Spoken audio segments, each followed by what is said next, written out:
일주와 함께하는 로지스틱 회계 분석 개념 발표를 맡게 된 16학번 엄태원이라고 합니다. 일단 본격적인 강의에 들어가기 전에 먼저 목차부터 간단하게 짚고 넘어가겠습니다. 첫 번째로는 단순 선형 회계 분석과 로지스틱 회계 분석의 차이점을 간단하게 알아보고 로지스틱 회계 분석을 왜 써야 하는지 알아볼 거고요. 두 번째로는 로지스틱 회계 분석이란 무엇인지, 그리고 로지스틱 회계 분석을 알기 위해 필요한 개념들에 대해서 간단하게 알아보고, 세 번째로는 직접 데이터를 이용하여 로지스틱 회계 분석을 실습한 결과를 해석하는 시간을 갖도록 하겠습니다. 마지막으로는 로지스틱 회계 모형을 통한 데이터 분류 실습을 통한 결과를 해석하는 시간을 끝으로 강의를 마치도록 하겠습니다. 지금부터 강의 시작하도록 하겠습니다. 지금 보시는 이 데이터는 제가 임의로 만든 데이터입니다. 나이와 신장으로 이루어진 데이터인데요. 저는 이 데이터로 단순 선형 회계 분석을 실시해 보았습니다. 나이를 독립변수로 두고 신장을 종속변수로 두고 산점도와 선형 회계 직선을 그려본 결과는 다음과 같습니다. 그리고 추정된 회계식은 다음과 같습니다.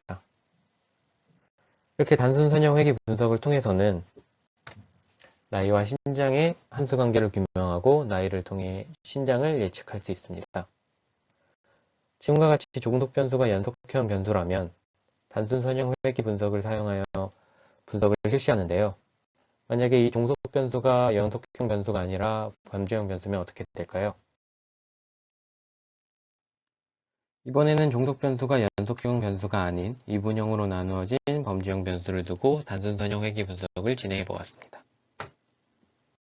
이 데이터도 제가 임의로 만든 데이터입니다.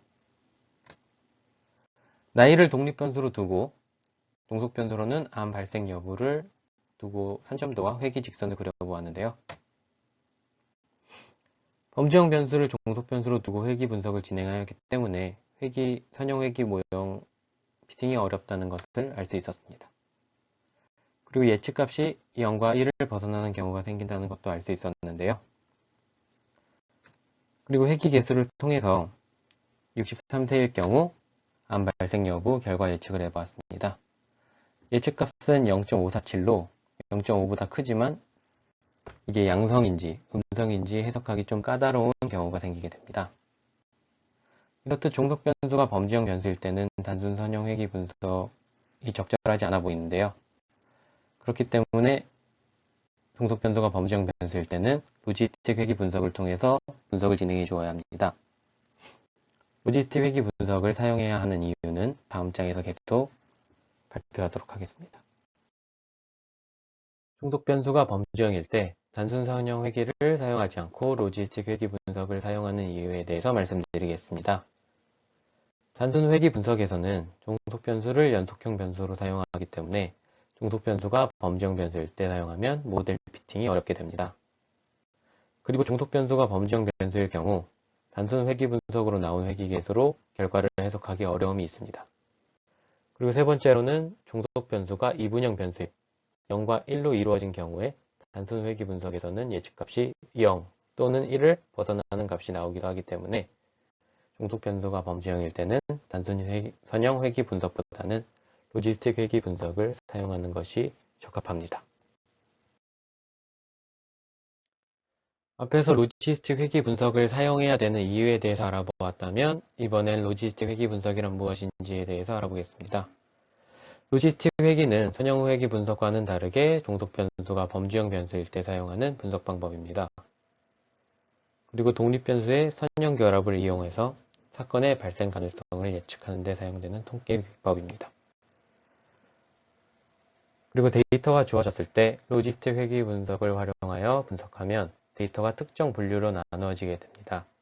때문에 로지스틱 회귀 분석을 통해서 데이터의 분류도 가능합니다. 이러한 장점들 때문에 로지스틱 회귀 분석은 의료, 통신, 데이터 마이닝 등 다양한 분야에서 활용되고 있습니다. 로지스틱 회귀 분석 기본 용어에 대해서 설명해 드리겠습니다. 먼저 오즈에 대해서 설명해 드리겠습니다. 오즈란 성공 확률 나누기 실패 확률인데요. 밑에 예시를 통해서 함께 알아보겠습니다. 한 농구 선수의 슛 성공 확률이 0.2, 실패 확률이 0.8이라고 한다면 이 선수의 슛 성공 오즈는 0.2 나누기 0.8, 즉 0.25가 됩니다. 다음은 오즈 레이쇼입니다. 오즈 레이쇼라는 오즈비라고도 하는데 두 그룹의 오즈가 얼마나 차이가 나는지 확인해 줄 수 있는 값입니다. 이 오즈비는 1을 기준으로 해석을 하는데요. 만약에 오즈비가 1이라면 두 그룹 간의 관계는 독립임을 의미합니다. 오즈비에 관해서도 예시로 같이 알아보겠습니다. 코로나 환자와 접촉했을 때 코로나에 걸릴 오즈가 1.5, 코로나 환자와 접촉하지 않았을 때 코로나에 걸릴 오즈가 0.07이라면 오즈 레이쇼는 21.42가 됩니다. 즉, 코로나 환자와 접촉했을 때 그렇지 않을 때보다 코로나에 걸릴 확률이 21배 높다는 뜻입니다. 로지스틱 회귀 분석에서 사용하는 변수에 대해 알아보겠습니다. 로지스틱 회귀 분석에서는 두 가지 변수를 사용하게 됩니다. 독립변수와 종속변수를 사용하게 되는데요.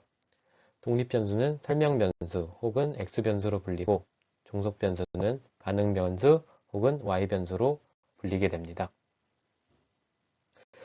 그리고 로지스틱 회귀 분석의 사용 모델은 일반화 선형 모형에서 로진 모형이라고 합니다.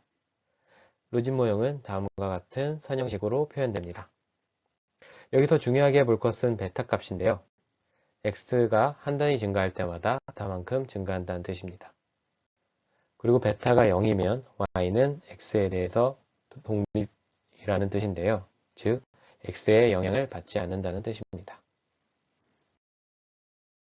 이번 장에서는 로직 변환을 해주는 이유에 대해서 더 자세히 알아보겠습니다.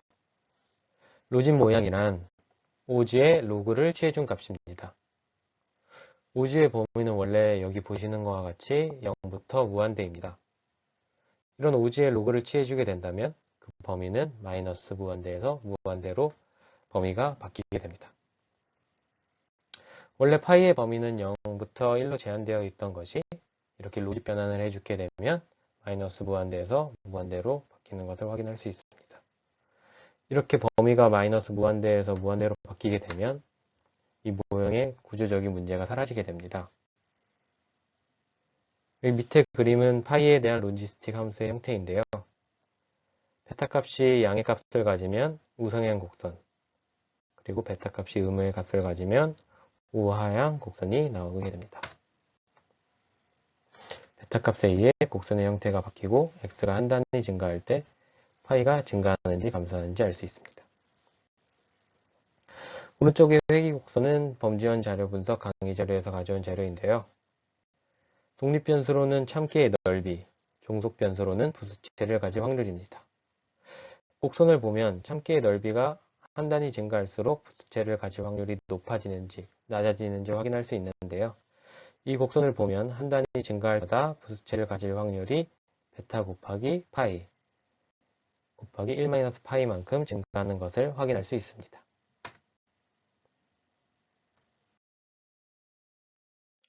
앞에서 로지스틱 회귀 분석을 사용해야 하는 이유, 로지스틱 회귀 분석이 무엇인지 알아보았는데요. 지금부터는 직접 데이터를 가지고 로지스틱 회귀 분석을 진행해 보겠습니다. 제가 예제에 사용한 데이터는 여러분들도 다 알고 계실 것 같은데요. 아래에 내장되어 있는 MTCAS 데이터를 사용했습니다. 종속 변수는 변속기가 자동인지 수동인지 알 수 있는 이분형 데이터를 사용하였고요. 독립 변수는 MPG, 자동차 연비에 관한 변수를 사용해 주었습니다. 로지스틱 회귀 분석을 시행한 결과는 다음과 같습니다. MPG 변수는 p-밸류가 0.05보다 작으므로 유의한 것을 알 수 있었습니다.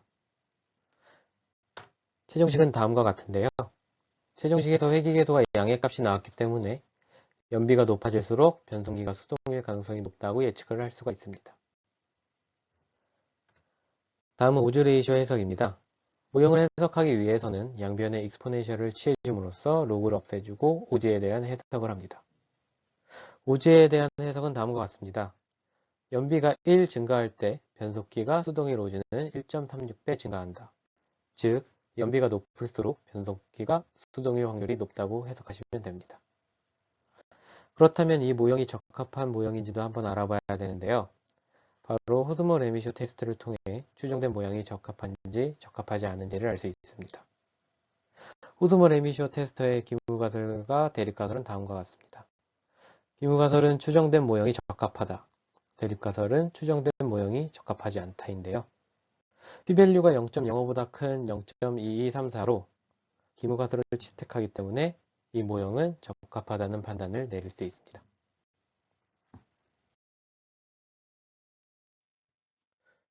방금까지는 독립변수가 하나인 단변수 로지스틱 회귀 분석을 진행하였는데 이번에는 독립변수가 2개 이상인 다항 로지스틱 회귀 분석을 진행하겠습니다.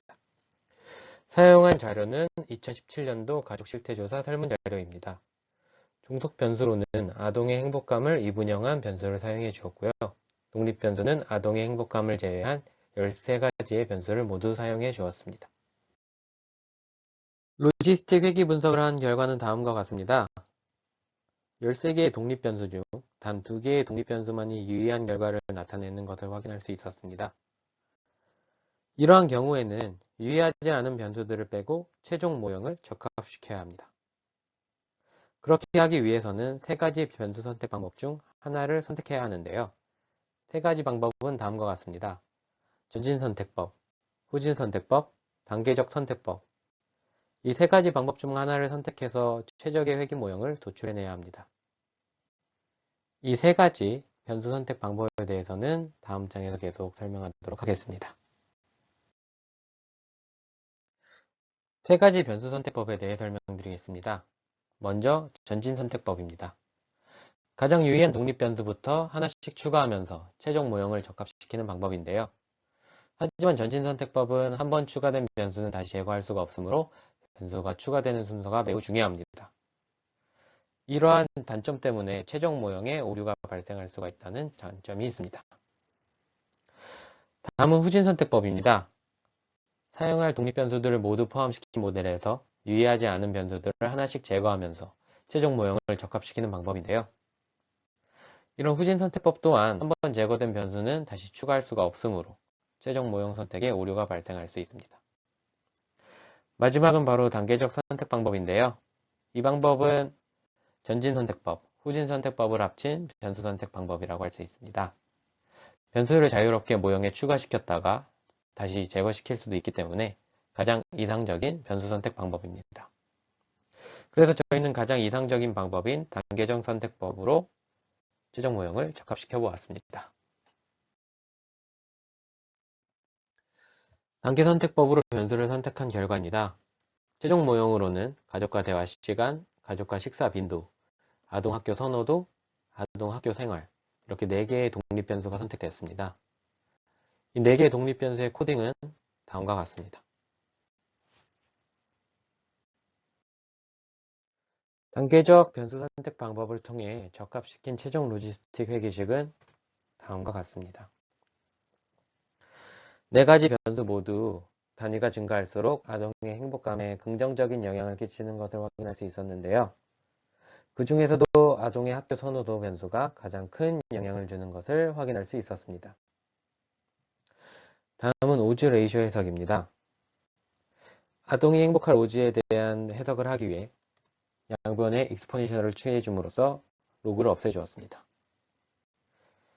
결과는 가족과 대화 시간이 한 단위 증가할수록 아동이 행복할 오즈는 1.32배, 가족과 식사 빈도가 증가할수록 아동이 행복할 오즈는 1.33배, 그리고 아동의 학교 선호도가 한 단위 증가할수록 아동이 행복할 오즈는 6.4배, 아동의 학교 생활, 열심히 하는 정도가 증가할수록 아동이 행복할 오즈는 2.5배 증가한 것을 확인할 수 있었습니다. 추가적으로 호스모-레미쇼 테스트에서도 p-밸류가 0.05 이상이기 때문에 이 회귀 모형은 적합하다고 판단할 수 있습니다.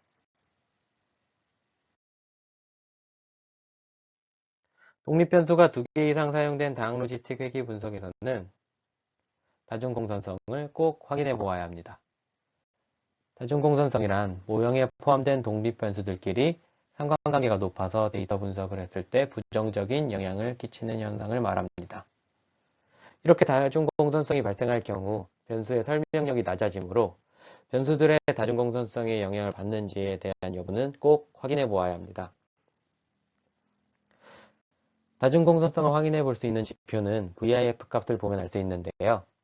VIF 값이 1에 가까워질수록 다중공선성의 정도가 작은 것이며 보통 VIF 값이 10을 넘으면 다중공선성에 문제가 있는 것으로 판단됩니다.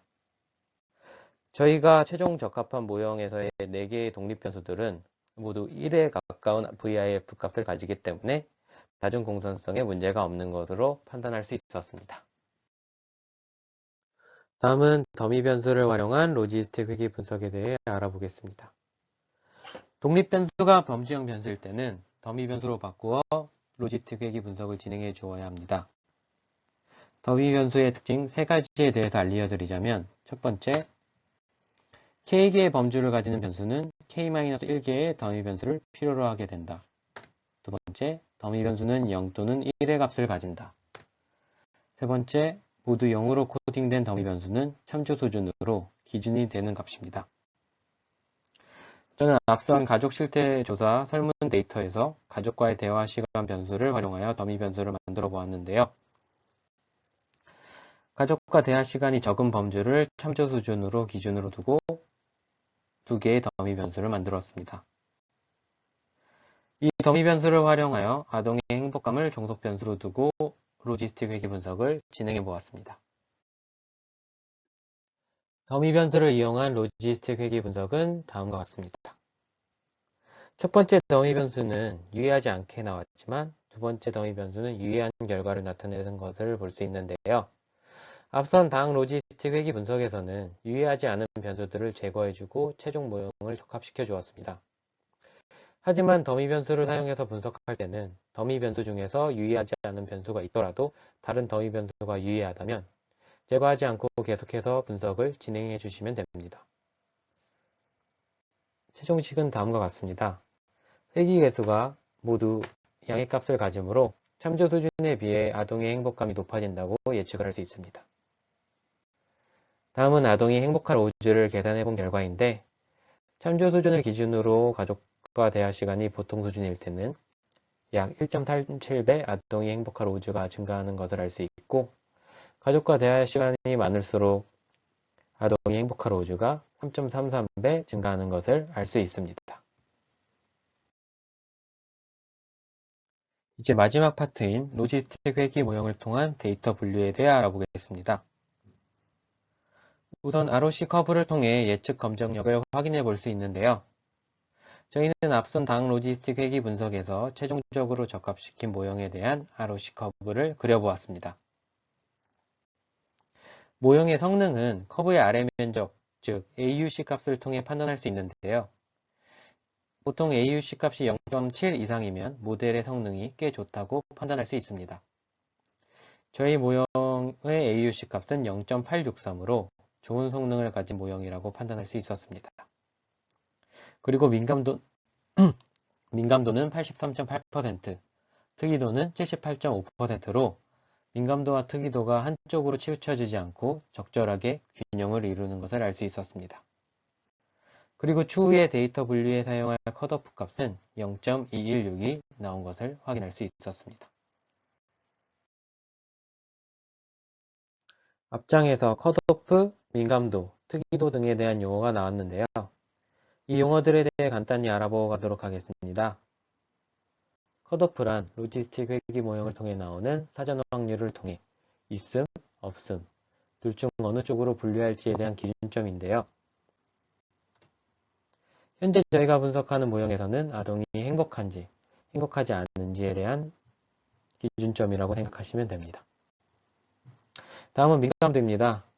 민감도는 Y가 1일 때 진짜 1로 예측해 줄 확률인데요. 흔히 의학 분야에서는 양성인 환자가 검사를 받았을 때 실제로 양성을 받을 확률이라고 이해하시면 될 것 같습니다. 다음은 특이도입니다. 특이도는 Y가 0일 때 Y가 0이라고 예측해 줄 확률인데요. 이것도 의학 분야를 예로 들자면 음성인 환자가 검사를 받았을 때 실제로 음성을 받을 확률이라고 이해하시면 됩니다. 정분류율은 전체 자료에서 모형에 의해 잘 분류될 비율이라고 이해하시면 될 것 같습니다. 네, 이제 저희 강의의 마지막 페이지입니다. 마지막으로 제가 설명드릴 부분은 당 로지스틱 회귀 분석을 통해 나온 모형으로 데이터를 분류한 결과를 말씀드리겠습니다. 먼저 앞선 ROC 커브 결과를 바탕으로 컷오프, 즉 기준점을 0.216으로 잡고 데이터를 분류해 본 결과입니다. 먼저 민감도부터 같이 살펴보겠습니다. 여기서 민감도란 아동이 행복할 때 행복한 그룹으로 분류할 확률인데요. 밀감도는 83.7%가 나온 것을 확인할 수 있었습니다. 그 다음으로는 특이도인데요. 여기서 특이도는 아동이 행복하지 않을 때 행복하지 않은 그룹으로 분류할 확률입니다. 특이도는 78.2%가 나왔습니다. 그렇게 해서 정분류율은 80%가 나왔는데요. 매우 높은 분류율을 보여주는 것을 확인할 수 있었습니다. 이렇게 로지스틱 회귀 분석을 통해서 4가지 변수만으로 전체 자료에서 행복한 아이, 행복하지 않은 아이를 80%의 높은 확률로 분류해낼 수 있음을 확인할 수 있었습니다. 네, 이것으로 저희 1조 로지스틱 회귀 분석 강의를 마치도록 하겠고요. 저희 강의가 여러분들이 로지스틱 회귀 분석에 대해 이해하는 데 도움이 되었으면 좋겠습니다. 네, 지금까지 저희 강의 들어주셔서 정말 감사합니다.